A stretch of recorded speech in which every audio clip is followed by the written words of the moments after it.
Magnaim at MemberStack here, and welcome to MemberScript 247. So in this video, we are going to build Notion style link preview cards for your rich text element field, and it will look something like this.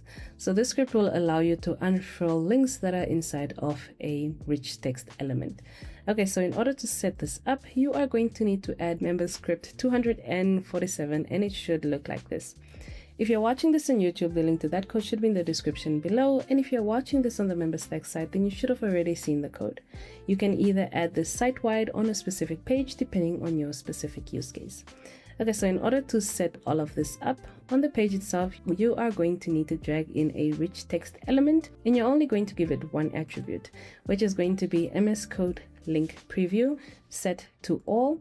And you can set this to blank, and what that will mean is it will only unfurl links that are outside of a sentence.